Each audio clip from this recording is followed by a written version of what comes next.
Praise God, hallelujah. Wapendwa, natumai mko salama popote mliwepo. Jina la Bwana libarikiwe. Mungu wetu ni mwema, tena ni mzuri zaidi. Yeye anatujali, anatupigania na kututetea siku hadi siku. Tumeamka na Bwana katika kipindi chetu cha Amka na Bwana, Ijumaa ya baraka ambaye Mungu ametukirimia. Sina budi ya kuwatakia neema, upendo, rehema vya Mungu viambatane nanyi popote mliwepo. Mungu wetu aendelee kuwainua, kuwapigania, kuwalinda, kuwafungulia milango ya mafanikio, kuwapa heri kwa kila jambo mlifanyalo. Basi bila kukawia, acha tuangalie kitabu cha Wakorinto wa kwanza, sura yake ya 14 mstari wa kwanza. Utafuteni upendo na kutaka sana karama za Roho, lakini zaidi kwamba mpate kuhutubia au kutabiri. Kwa Kiingereza nasema follow after charity and desire spiritual gifts, but rather than you may prophesy. So, kwa nini mtume Paulo, ukiangalia sura ya 13 na ya 14, alisisitiza sana upendo? Ina maana alitazama kanisani upendo umepungua. Alitazama ndani ya watu upendo umekwisha.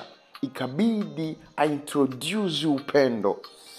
Ukiangalia vizuri anavyosema hii sura 13, anaongelea kama upendo.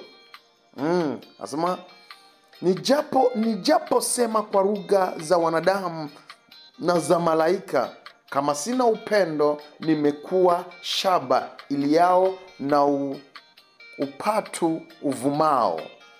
Tena nijapokuwa na unabii na kujua siri zote na maarifa yote, nijapokuwa na imani timilifu kiasi cha kuweza kuhamisha milima, kama sina upendo si kitu mimi.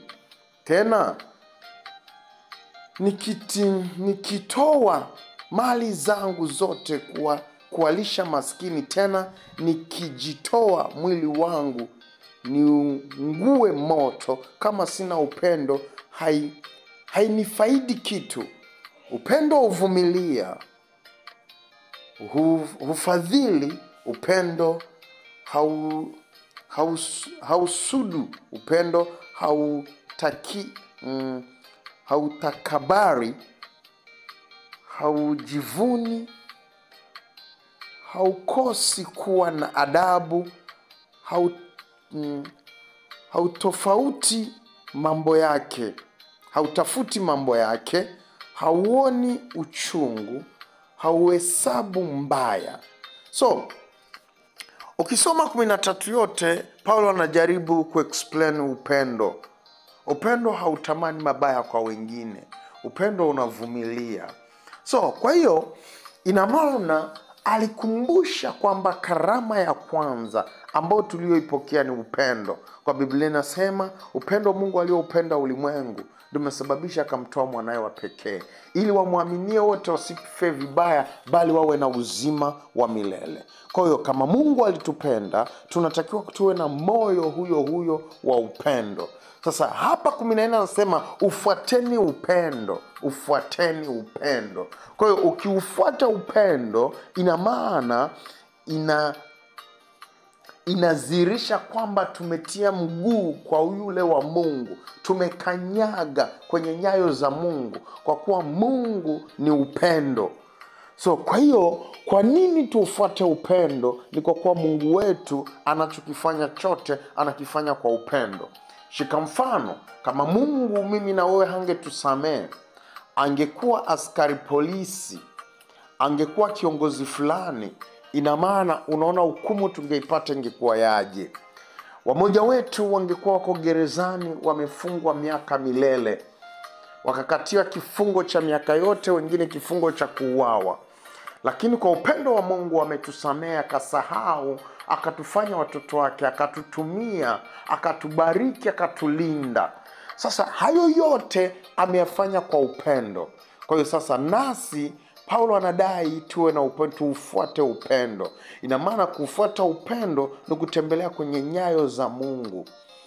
Ni kutembelea kwenye nyayo za Mungu, kuangalia Mungu amenifanyia nini na mimi naweza nikafanyia wengine. Mungu kama alinirehemu na mimi naweza nikarehemu wengine. Siku hizi mtu anakuambia mimi yule mtu kumsamehe, kweli ni Mungu tu anajua. Hata nife sitakufa na msamehe. Mpendo, usipokufa unamsamehe, kwa hiyo utafaidi nini? Au unapokwenda ni wapi? Kwa hiyo tunatakiwa kufuata upendo ili neema na rehema vya Mungu viendelee kuzirika kwetu. Usiposamehe hutasamehewa. Basi hapo anasema tuzitake sana ufuateni upendo na kutaka sana karama za Roho. So, kwa nini Paulo anatusukuma kuzitaka? Tunapofuata upendo tuzitake sana karama za Roho. Ina maana huwezi ukataka kumtumikia Mungu ndani yako hakuna upendo. Utakutanana na watu wenye shida mbalimbali, itabidi uwasaidie. Utakutana na wagonjwa, inabidi uwasaidie. Unaweza kukutana watu wameumwa mpaka hali yao sio nzuri, wengine wamenuka kwa vidonda, lakini kama una upendo utawahudumia kwa hiyo upendo. Kwa usitafute karama kama bado haujapokea upendo wa Mungu. Ufuate upendo wa Mungu, hafu uzitafute sana karama za Roho. Uzitake sana karama za Roho. Ina maana sasa hapa Paulo anatuonesha maisha tunayoyaishi yana limiti. Ndio maana tunatakiwa kujitahidi kuyatumikia yale maisha ya Roho.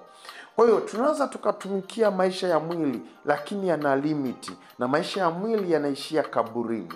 Lakini maisha ya kimungu ni ya milele, ni ya umilele. Kwa hiyo utaendelea kuishi, hata nyuma ya maisha utaendelea kuishi. Ndio maana anakuonesha ili haya maisha ambayo tumo ndani tuendelee kutumika katika hali ya Roho, tunaofuata upendo, tunatamani karama za Roho.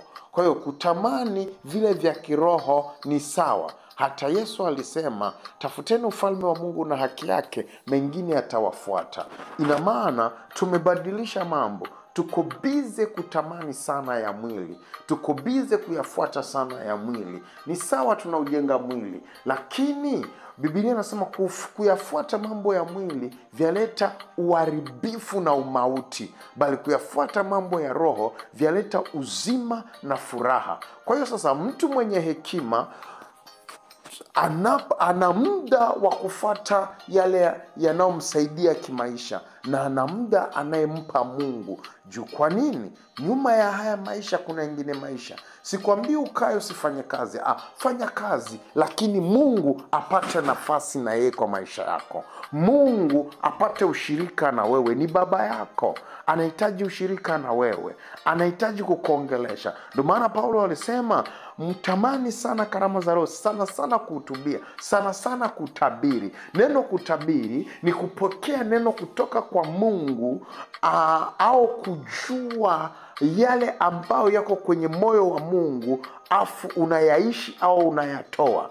Sasa Paulo alikuwa anaonesha pamoja na hayo tunahitaji kufikia hatua tunatamani sana kulisikia lile Mungu analoliongea kwa maisha yetu, lile Mungu analolisema kwa maisha yetu, lile lilio kwenye moyo wa Mungu. Mpendwa, unapoendelea kuomba ndipo Mungu anaendelea kukufunulia siri. Anaenda na kuonesha mitego na mbinu za ibilisi juu ya maisha yako. Kwa hiyo katika jina la Yesu ninaomba upendo wa Mungu ujae moyoni mwako. Rehema za Mungu zikutawale. Anza kuomba mpendwa, popote uliwepo.